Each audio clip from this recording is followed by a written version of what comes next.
জব্বর খবর, দারুণ খবর না? আমি আপনাদেরকে হতাশ করতে চাই না। একজন আমি একজন একটা ফেসবুক পোস্ট দেখছিলাম। হ্যাঁ, স্বাধীনতা দিবসের কুচকাওয়াজ বন্ধ করে দেওয়া হয়েছে, কুচকাওয়াজ এবার হবে না। তো এটাই তো হওয়া স্বাভাবিক, এটা হবে না। আপনি যেটা বিশ্বাস করেন আপনি তো সেটাই করবেন। কুচকাওয়াজ হবে না এটা যদি বিশ্বাস করেন তাহলে সেটাই করছেন। অন্তত নিজের বিশ্বাসের ক্ষেত্রে আপনার সৎ আছেন, তাই না? এটাই তো সততা। এরকম পোস্ট করছেন সোশ্যাল মিডিয়ায়। সেটা দেখার পর আমি খবরটা পড়ার পর সারাদিনই ভেবেছি যে আসলে এর আগে 16ই ডিসেম্বরেও আয়োজনের কতটা কীরকম হয়েছিল। সেই আয়োজনে আমার মনে আছে ছোটোবেলায় বাবার কাঁধে বসে সেই মানিক মিয়া অ্যাভিনিউতে তখন কুচকাওয়াজ হতো। মানিক মিয়া অ্যাভিনিউর মাঝে সেই ডিভাইডার ছিল না, বিশাল জায়গা ছিল, সভা সমাবেশ ওখানে হতো, রাজনৈতিক সভা সমাবেশ। ওগুলো বন্ধ করার জন্য আওয়ামী লীগ মাঝখান দিয়ে ডিভাইডার লাগিয়ে দিয়েছিল। আমাদের মাথায় তো আবার নানান রকম কিরিন্দারি বুদ্ধি আছে। তো যাই হোক, সেই সব স্মৃতি মনে করে খবরটা পড়ছিলাম যে স্বাধীনতা দিবসে এবার কুচকাওয়াজ হচ্ছে না।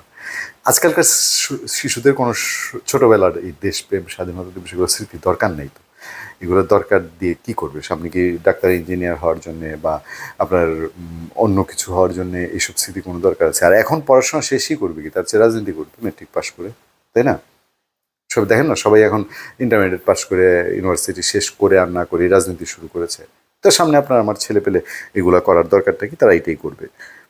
দেখেন, খবরটা হচ্ছে সাংবাদিকদের এক প্রশ্ন জবাবে স্বরাষ্ট্র মন্ত্রণালয়ের সিনিয়র সচিব তিনি জানাচ্ছেন এবছর স্বাধীনতা দিবসে কোনো কুচকাওয়াজ হচ্ছে কিনা জানতে চাইলে স্বরাষ্ট্র সচিব বলেন, আমরা কোনো আনন্দ উল্লাসের মধ্যে নেই। গত ডিসেম্বরেও কুচকাওয়াজ হয়নি, মার্চেও হবে না। আমরা কোনো আনন্দ উল্লাসের মধ্যে নেই, গত ডিসেম্বরে কুচকাওয়াজ হয়নি, মার্চেও হবে না। স্বাধীনতা দিবসে আইন শৃঙ্খলা বা কোনো নিরাপত্তার ঝুঁকি আছে কিনা জানতে চাইলে সচিব বলেন, আমি কোনো ঝুঁকি দেখছি না। এই কথাটাই অনেক কিছু, যে আমরা কোনো আনন্দ উল্লাসের মধ্যে নেই, গত ডিসেম্বরেও কুচকাওয়াজ হয়নি, মার্চেও হবে না। অনেক তাৎপর্যপূর্ণ। যদি ব্যাখ্যা করতে বসে 2 ঘন্টা ব্যাখ্যা করা যায়। মানে আমরা কি আনন্দ উল্লাসের মধ্যে নেই? ধরেন আমরা খুব দুর্বিপাক, খুব সাংঘাতিক রকম বিপর্যয়ের মধ্যে আছি। ধরে নিলাম আইন শৃঙ্খলা পরিস্থিতির দিক থেকে, ধরে নিলাম অর্থনৈতিক দিক থেকে, ধরে নিলাম রাজনীতির দিক থেকে, ধরে নিলাম সামাজিক দিক থেকে ধর্ষণের কারণে, রাজনীতির দিক থেকে বিভেদের কারণে, অর্থনৈতিক দিক থেকে সব দিক দিয়ে চাপে, আমাদের নিত্য প্রয়োজনীয় জিনিসের দিক থেকে, আমাদের আইন শৃঙ্খলা পরিস্থিতি আপনারা জানেন, এখানে এখানে ওখানে সারা দেশে এগুলো বলতে ফিরিস্তি দিতে চাই না। তো সেই সবের মধ্যেও 71 সালে, ইভেন 24-এও যখন মহা বিপর্যয়, তখন বিপ্লবী গান, স্বাধীনতার গান, দেশের গান, দেশাত্মবোধক গান বা আমাদের সেনাবাহিনী লেফট রাইট করে বীরের মতো হেঁটে যাচ্ছে, একটা স্পৃহা যোগায় না, একটা ইন্সপায়ার করে না মানুষকে?